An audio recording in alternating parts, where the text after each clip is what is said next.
Hey, third grade, welcome back. We're doing some more language today, and our main focus is still subjects. All right, remember, subjects are what the sentence is talking about. They are the who. They also could be a what. They are usually nouns, person, places, or things. So just put that in your brain. I'll keep that up at the top. We're going to do a couple of sentences together, and I gave you a sneak peek in our last video. We're also going to be marking verbs today. So let's start with this sentence. Luna ate my sandwich. That's never happened before. But hypothetically, Luna ate my sandwich. We need to ask ourselves, what is the sentence talking about? The sentence is talking about Luna. Okay, that is our subject. Is she a person, place, or a thing? She's a thing, though sometimes she acts like a person. She's a thing, and if you notice, she's capitalized, so she is a proper noun. Luna is the thing, okay? She is the who. Now, to find the verb, I have to ask myself, what? Luna, what? What did she do? Now, don't get confused. I have what up here. That is just meaning if it's talking about a thing. So, like, who would be a person, what would be like a thing, okay? But to find our verb, we do ask ourselves, what? Luna did what? What action did she do? She, sandwich? No, that doesn't make sense. She ate. And now, to mark verbs, we underline that twice. Underline that twice. So subject, verb. Let me add that up here. Let's make a quick note, and I'll circle it. Verbs are our action for the most part. They show action, and they are the what, okay? So we've talked about this before. In a complete sentence, you need a who and a what. Luna did what? She ate. Let's do another one together. Another sentence.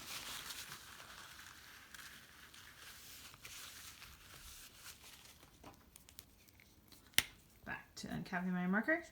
The girl saw a bird. The girl saw a bird. All right. Who? Girl. That is your subject. What did she do?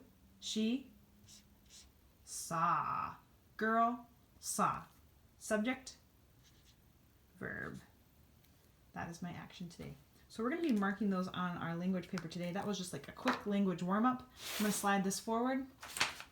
We are working on page 123 today. So go ahead, grab that. Let's do some of these first ones together in Think A with our subjects. It says to underline the subject of each of these sentences. I want you to add to the directions. Underline the verb 2 times. That'll make sense when we do some of these together. Okay, number 1. The bird flew away. The best thing that I found that works is if we always ask ourselves these 2 questions. Who? What? So, in that sentence, the bird flew away. Who? If you said bird, that's correct. What? Bird what? Flew. That makes sense. Birds can fly. That verb is an action, something you can do.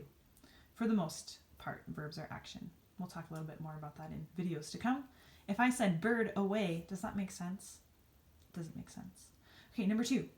The dog crawled under the fence. So let's ask ourselves those same 2 questions.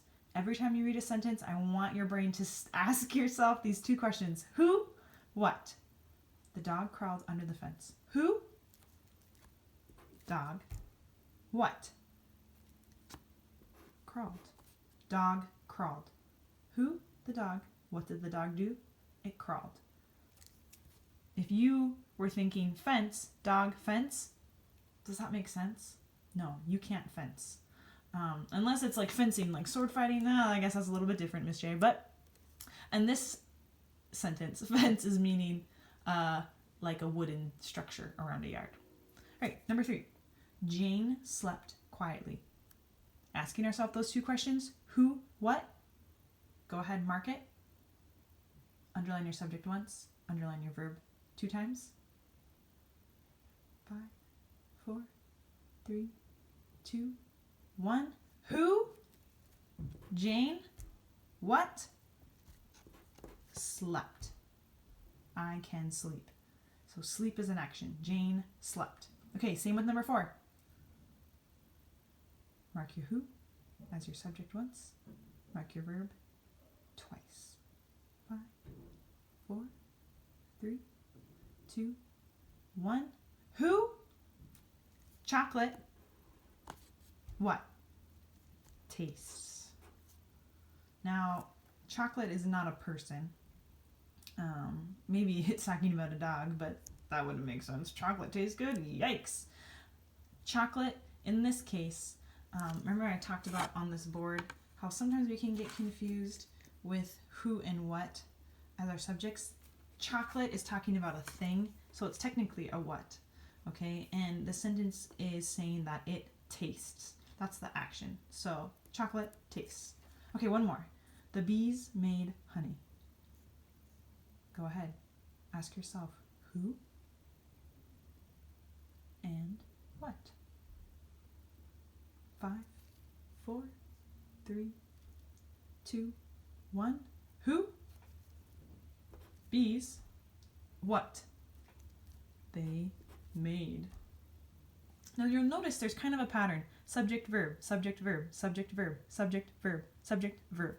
For the most part, your subject is always going to come first, and then your verb is going to be after it. That's not for every sentence, but for the most part, it does follow that pattern of subject and verb. Okay, think B today. In the blank, write the subject of each sentence. I want you to continue to practice, so underline your subject as well. So write in the blank, write the subject of each sentence. Underline the subject once. Underline the verb twice. So just like we did up here, excuse me, you can't see. Underline your subject once and your verb twice, and then write that subject in the blank. That's going to be really good practice. Remember, ask yourself those questions. Who and what? That's going to help you find your subject. And verb. Okay? And then at the bottom, write 6 nouns that could be used as the subject of a sentence. Really, any person, place, or thing. All right, you got this. Find those subjects, find those verbs.